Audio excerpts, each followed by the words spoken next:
Heavenly Father, up above. If you don't get this shit right, I'm gonna fucking kick your ass. Now go to hell where you belong, you son of a bitch! Let's go! Go! I can't wash the dishes right now! Do you want some money? Luckily, I got a game for you that's way too messy. You look oily as fuck, kids, take a shower! But don't get too chummy, cause you ain't the only contendee who loves money! The winner of I Love Money will walk away with some illustrious prizes, such as a coveted spot in the DH1 Hall of Fame, and a cash prize of up to $100,000. Results may vary. So what are we waiting for? Let's bounce some checks.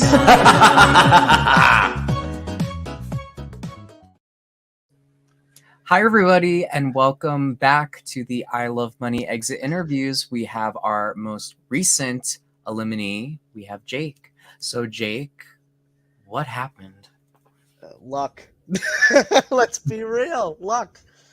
He didn't know he was going to buy that at the auction, right? So you're talking about the power auction that we had earlier in the season. Yeah. Someone warned me that he had something left, and I was unsure about it. And I knew the minute that shit came up there, I was like, He who? Cody. You're talking about Cody. Yeah, I knew that was Cody. I knew That it was the the Invisible second. Paymaster. Yeah, I knew it the second that came on there. I was like, I need to get 2 nominees up there. And you saw me. I did what I could. I told Kyra, and I was right. I would go home, and here I'm sitting. But I yeah. remember when the vault ceremony had started, you were immediately very nervous, and I have not seen you that nervous or that scared the entire season. Yeah. So what was the feeling when you found out about the Invisible Paymaster and you did not win immunity and you knew that your head was on the chopping block? I went into survival mode because I knew that if I had made it out of that specific spot, I would be pretty solid. I had worked on a lot of relationships up to that point, and I felt like I could trust most of the cast, bar a few people. One being obvious. But I feel like I just panicked, and I needed to keep more of a level head. I've never been very good in very stressful situations or environments.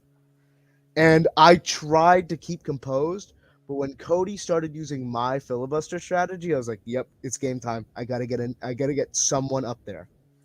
I was actually going to ask you about that because I remember when you were on your limo and we were talking about the strategy. You were the one that told everyone, hey guys, when we're at the vault ceremony, we should filibuster. And tonight, it seems like that's a little bit of what happened. It was the first time this season that all of the nominees got picked by the Paymaster. Do you feel like that was on purpose by the people in the vault ceremony? No, I think it was just stupidity. I mean, Kyra is one of my good buds, and I don't think she wanted me here. I don't blame her. She had to do what she had to do. But I told her, I looked at her directly. I said, Kyra, I'm going to go home if this vote does not go through. And I was right. So during that vault ceremony, you were directly asking people. One of them was Debbie, because it was a 6 vote and you needed 7 to get the majority in there. And 7. Debbie wasn't doing it at first. So how were you feeling? Like, and why was it Debbie specifically you were trying so hard to get on your side for the vote? Because Debbie and I are close in the game. We were very, very close in the game. Me and her bonded very quickly with our experiences with like bullying and anti-Semitism and all that stuff.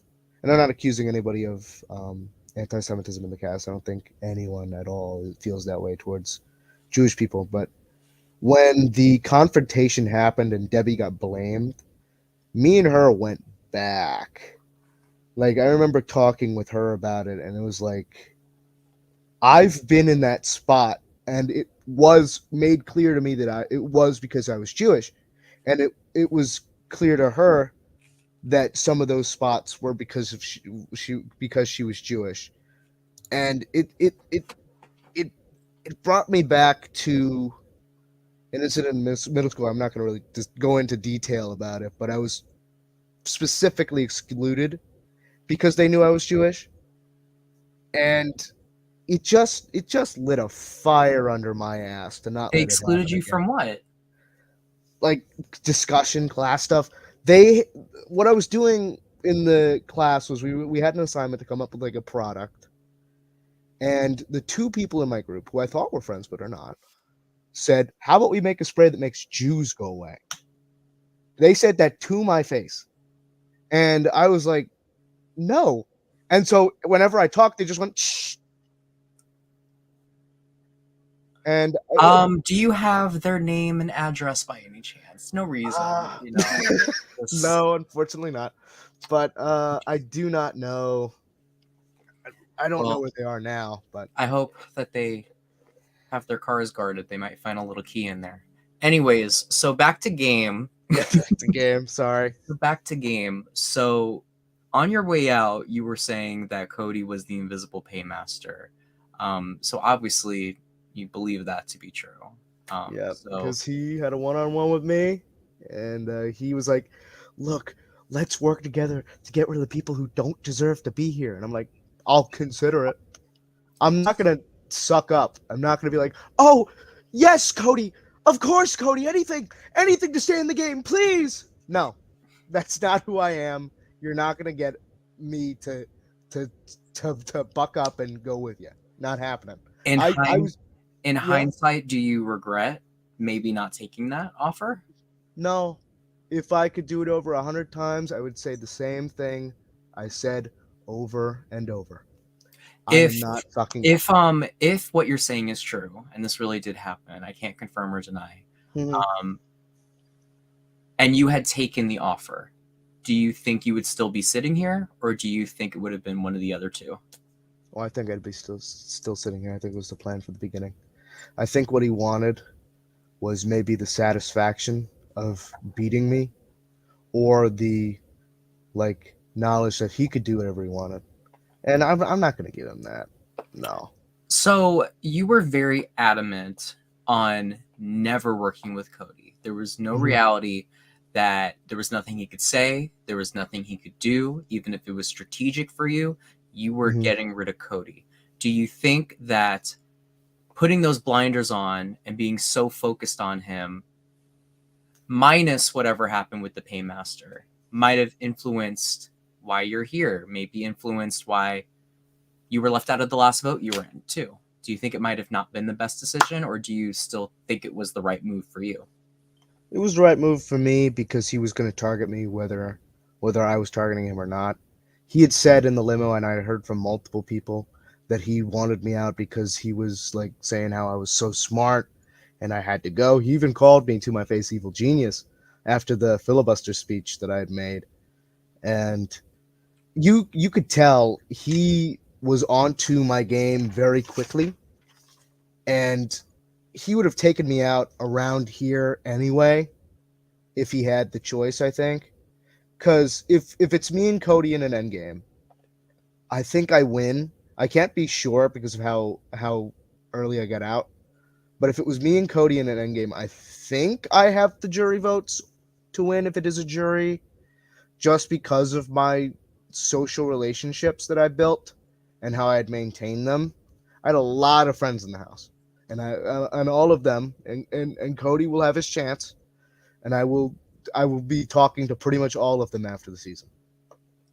Do you think that there is a world where you two are friends after the game is over? Yeah, like I told him, I genuinely meant what I said. I cannot forgive you in the context of a game, but out of the game, we will talk. If he wants to talk, we'll talk. And I in reality, I might forgive him, but it depends on how he says it. Because in the box in the one-on-one, he made another excuse. He was like, "Oh, I'm not making excuses, but I was drunk." And I'm like, "That's not an excuse. That's BS." So my next question for you is going to be, you were accused during the last episode and this episode as well as being the one that's kind of running things, like running the vault ceremony, running the voting, who's going to go home. Do you think that was true? Yeah. I mean, that was the one thing he said that was right, and that's partially why I wanted him out. And I think I did a pretty good job at convincing people that I wasn't, because of how integrated I was. Like that Cody was the only person who would take me out at that point. Anybody else most likely wouldn't.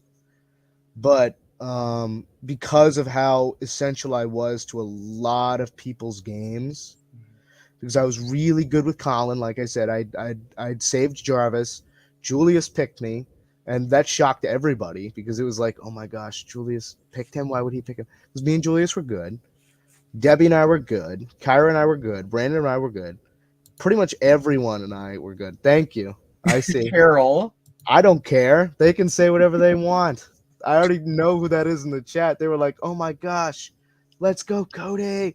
I'm like, okay. Look, they can have their opinion. I'm not gonna say that maybe I did do crappy. There's certainly stuff that I probably didn't know. But based on my perception, I want to ask you this. So it's obvious you wanted Cody out. Yeah. Once Cody was gone, though, what was the plan? I had a few targets. Shelby was one because Shelby is a great player, and I respect her gameplay a lot. Her game was very similar to mine, trying to be honest, trying to be forward with people. And I felt that if she and I were in an endgame, I would lose. Thank you, Kool-Aid Man. Keep going. I think if she and I were in an endgame, I'd lose. She's an incredible player, and I absolutely love her to death. She's a band teacher. I'm a band student, and we had that connection like right away.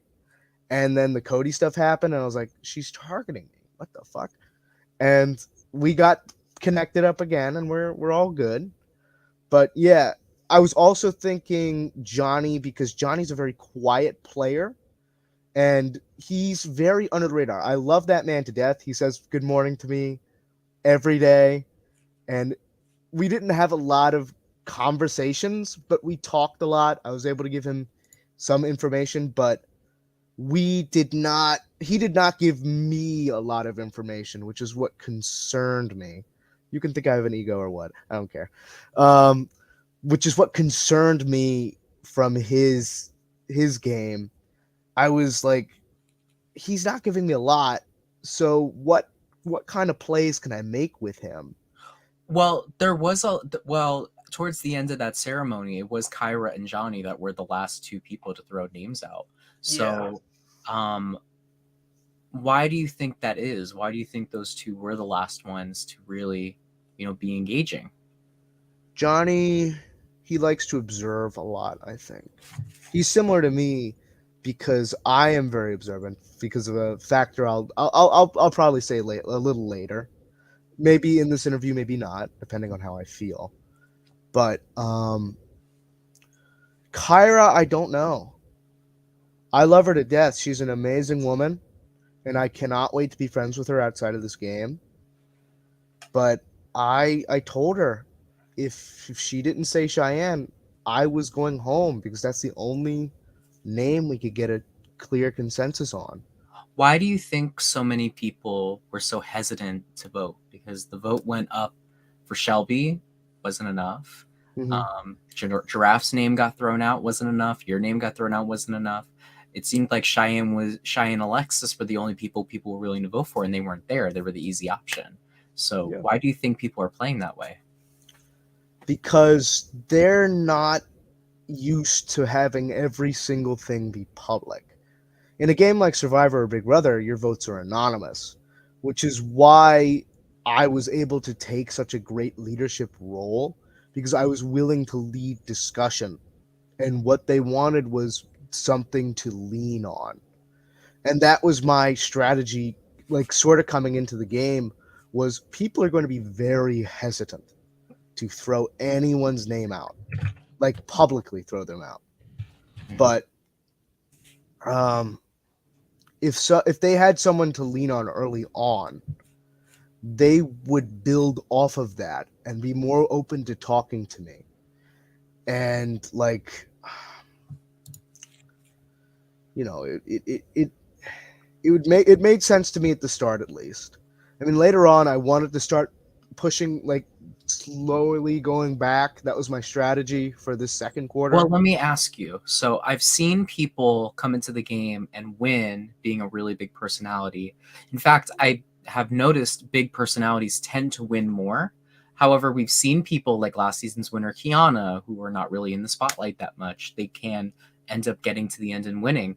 Who do you think is more dangerous in the game? The players like the ones you mentioned, the Codys and Shelbys that everyone knows, are very vocal, are throwing names out, or is it the quieter players? It's both in a way. Because if you're the big player and you're throwing these names out like I was, you are somewhat of the center of attention. I didn't want to be the center of attention. What my goal was to be third in line every single time. I always wanted to have 2 buffers in front of me. And I did. I did have 2 buffers in front of me for the majority of people. I had Cody, I had Shelby, and I was. Then why did you want to get those 2 out? Because I could reintegrate myself in next in line. What the plan was with who would have taken their spot though? Well, if Cody had went that night, like we had planned, my idea was to spend the next 2 days talking for a bit. Very little strategy, just trying to gain more personal knowledge. Like, but I knew who would have been the next 2? Oh yeah, I'm getting there. Don't worry. Buffers. So it would have been Shelby. At least Shelby would be number 1. Yeah, her. But then who would have been after her though? And then after that, it most likely would have went to Johnny, because I was starting to plant the seeds that Johnny was more than he seemed. Okay. And then after Johnny, I would have been able to plant more seeds about someone else within the group, and then they'd be number 2 and I'd be number 3. Okay. So you found out about the game because you were on Braden's Streamer Survivor, which I told him that he should do. I'm glad he actually ended up doing it. Mm-hmm. And then we found you. I had actually seen you last season, but I had already gotten Tiana, and I was like, I don't want to put you 2 on the same season. No, yeah. So love Tiana. She's great. And you've heard a lot of things about Braden in the game. He played the first time. He got all the way to the end, and he got second. He was like 1 comp away from winning. And he played 2 other times, and he's known what it's felt to go home pretty early. He's gone home earlier than you have in his second times playing. Do you feel like you lived up at all to Bradens Legacy and maybe created your own? I hope so. I mean, time will tell. If no one remembers my game that I played, then so be it. That's how it is. But if anybody remembers it, I'm fine with that. I'm really happy. I mean, regardless, I'm proud of myself. What do you think your I Love Money legacy will be if this is the end of the road for you? If this is it, which it might be, I didn't back down when given the choice. I was steadfast. I was ready to stick up for the people that didn't have people to stick up for them. I love those people, and I hope that they play their hearts out, you know? Sorry, I'm getting off topic again. No, it's okay. It's yours. Thank you, Joseph. I agree. It's disappointing that I went out this early, but you know, early boots, they get remembered a lot sometimes. I mean, they go out with a ball of fire, and I think I went out with a ball of fire. I've seen people go home around this stage. You know, some of the names that come to my mind is like Simon on season 10, Mona Lisa on season 8, people that played pretty strong games. So this is really the point where the strong people have to go at some point. My next question to you is going to be, if you had a chance to do it all over again, what would you do differently, if anything? Like if you had to rewind the season back to the start.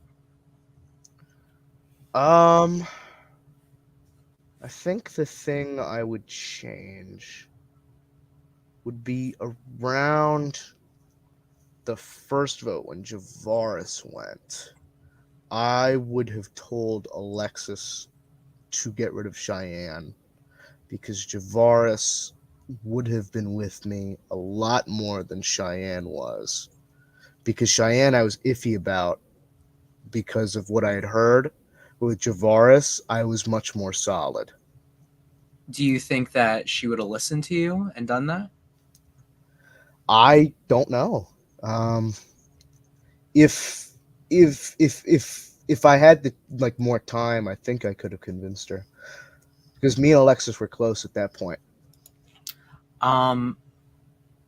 If you were to re-enter the game, if you had gotten that golden egg and got to come right back in, what would your game plan have been? And what would you do? I would have done something sort of similar to Shelby in the way that I would have told every single person in the game exactly what Cody said to me in that private chat. And I would have told them that he's targeting the people he personally believes don't deserve to be here, which I believe were the people I said. Oh, you believe he didn't tell you? He didn't tell me the specific names, but from what he's said and how he acts, those I think are the people that he would target. So an assumption. Yeah, it's an assumption. Okay. But I think it's a logical assumption. There's been lots of talks about an All-Star season. Our last All-Star season was over 2 years ago. If you were invited back in an All-Star season, would you play the game any differently? Or do you think the way you were playing now was good? It's just a power kind of screwed everything up. I think the way I was doing things was good, but I mean, everybody's going to see this, so it's like I kind of need to switch up things a little bit, change gears. So I'd make some minor tweaks. But yeah, power screwed me. That's how it goes. The game's the game. Can't really do much about it. It was smart of Cody to play it right there. But I'd make a few tweaks. And when it comes to the tier list, I always make an I Love Money tier list, and I'm very honest. I'm very unbiased when I put people in there. Some people don't like their ranking in the tier list. So if you had to rank yourself on the I Love Money tier list, S tier being the top, and then it goes A, B, C, D, A, B, C, D, and then F is the absolute worst. Where do you think you would rank? I'd say I'm a solid B. I mean, sure, there were certain issues in my game, absolutely. But for the most part, I was very well insulated. I think if I survived this, you can believe it. If I survived this, I think I make it to at least 10. But I think I'm willing to reveal that thing that I wanted to talk about. Oh, reveal what thing? I don't know. I played this game a little different than everybody else. I think a lot of people noticed that I was different than everybody else in a way. And that is because at age 15, I was diagnosed with autism spectrum disorder. I played this game not in spite of autism, but alongside it. My strategy was to come into the game and divide it into quarters. Quarter one being, well, I thought it was 20, but it turned out to be 22. It would be 22 through 16, 15 through 10, 9 through, sorry, I did my math wrong, 15 through 11, 10 through 6, and then 5 through 1. And I'd made it to quarter two. I was very happy with quarter two. Quarter one went very well. The way I did it was I organized things into patterns that my autism could recognize. And to be able to get this far in an incredibly social and public game and be able to have been as successful as I was with autism is an incredible victory to me. I thought I'd be gone very quickly, but I wasn't, and I'm very happy with that. I only told 2 people in the game, and those 2 people were Debbie and Janae. Janae, she totally got what I was saying. She understood. Me and her had a very, very productive conversation about disability, and me and her are going to be talking a whole lot more, very, very soon. And Debbie, I love you. You and I are very good friends once this game ends, and I cannot wait to talk to you more because you are so cool.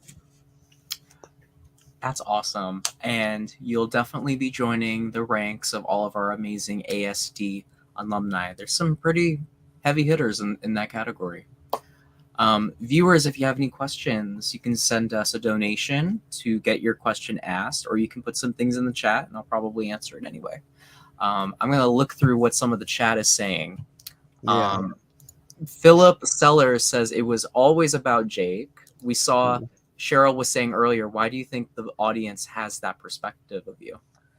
I think it's because there's only a fraction of the game that's shown. Outside, I definitely could. You could definitely get that perception that I wanted to be center of attention, but that's not truly the case. What I wanted was to lead a discussion, and for that discussion to be advantageous for the people around me, along with myself. I mean, I'm not going to play for other people. I got to make sure something's good for me before it's good for someone else. But behind the scenes, I tried to emphasize how things that I wanted were good for other people's games as much as I could. Like how I had tried to, and I think I successfully convinced people that getting rid of Cody is good for their games, and you know what? It still is, because he already has a big move on his resume. Cheryl from season 9 wants to know, what do you think was your greatest and weakest move?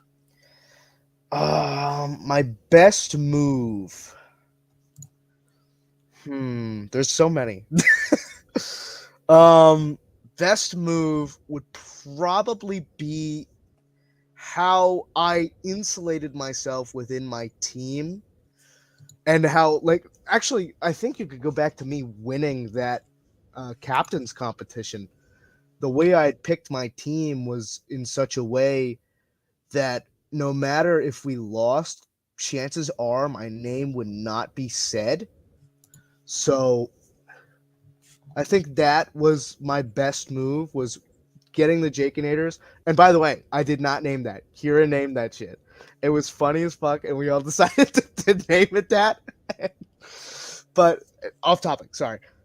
I had picked my team in such a way that we were so united that I could sit myself in the middle of that team and be able to survive all of the next votes if we were to lose, and be able to have solid targets like Alexis, not just H, sorry, like Johnny, who else? Sorry, I'm forgetting every single person on my team because I'm in front of the camera. It's okay. I do have another question for you from the winner of season 8, and she was on last season, 2-time inductee in the Hall of Fame. Aaron wants to know, who are you rooting for to win? Debbie. She's amazing. She deserves it. I love her. Okay. Well, before we wrap it up, do you have any? Did you have fun this season? I tried to have as much fun as I could, given the circumstance. But yeah, I might do this again if I have the time. I'd love to see it.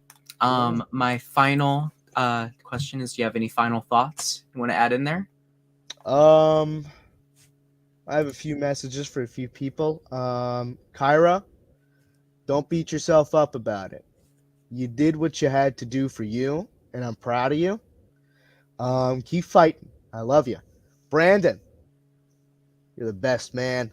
I cannot wait to talk to you outside of this. It's going to be great. We're going to have a lot of fun. I bet that we're going to play some great games. Debbie, keep the kids in good spirits for me.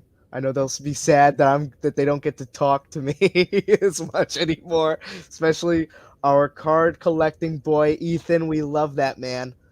Cody, it's all game, man. I respect you as a person and as a player. I'd like to talk after all this is done to see what we can sort out. Oh, Kyra, I love you. Who else? Johnny, keep up the good morning texts. It makes everybody's day. Man, I don't want to get emotional about it. Shelby, I'd love to talk about music with you again sometime soon. To the people in the pre-jury, can't wait to talk to you a whole bunch. We're gonna have a lot of fun. Who else? Who else do I want to say thank you to? Fuck. My girlfriend for supporting me through this shit. She was texting me. She was like, "This is total bullshit. What the fuck is going on?" But shit. Georgia for season 13. We could. I'll talk to her about it. I no guarantee. I love her. She's great. She's a busy lady. Yeah. Julius, you're an amazing friend. I cannot wait to talk to you. Jarvis, you're a great dude. Cannot wait to talk to you as well. I'm missing some people. Giraffes, keep up the drag. You look amazing. I love you. Keep up the great work, Jess H. Keep it going down under. Anybody I missed, I love you. Keep up the good work. And you guys almost got schooled by a psych major. Kyra, you were right. So, yeah, that's pretty much it. Okay, then I guess we'll wrap up this interview. I want to thank you very much for playing this season, Jake. You were, I loved you from your interview. It was a really refreshing interview, especially from the no tea, no shade, no think lemonade, but from our previous seasons. I liked how you thought about the game. You answered the questions in ways that no one else was answering them, and that really I had a feeling that you were going to bring something from the minute we started our interview. I feel like you're very new to this. You're also very young, and there's nothing wrong with being young, obviously. But I think that with time and with more time to reflect on your game, I think if you played again, you would be even better. And I've seen people play their first time and then they come back much stronger. So I think you have a lot of potential, and I don't think it was fully tapped on this season. So Thank you so much for playing, and you are the next person eliminated. And we will see you back at the reunion. We'll see you back on the finale to crown a winner. Obviously, you're not going to be involved in that, but we'll see you. We'll see you at some point later on in the series. I already know it. So you can head out, and we'll talk to you soon, Jake. Peace, everybody. Be nice to those guys in there. They're working hard for you. Okay, and with that, another gamer exits from the I Love Money Hotel and Casino, and their game is now over. So now we have our unlucky 13, y'all. We have Cheyenne, Jarvis, Brandon, Julius, Lucy, Shelby, Cody, Debbie, Kyra, Johnny, Alexis, Jess, and Giraffes left in the game. And with another power out the door, now it's a fair game. And who knows who will go home next. Tune in this Sunday to see the next episode of I Love Money. Let's just say that it'll be double the pleasure. Anyways, I'll talk to you guys later. Thank you for watching. Bye!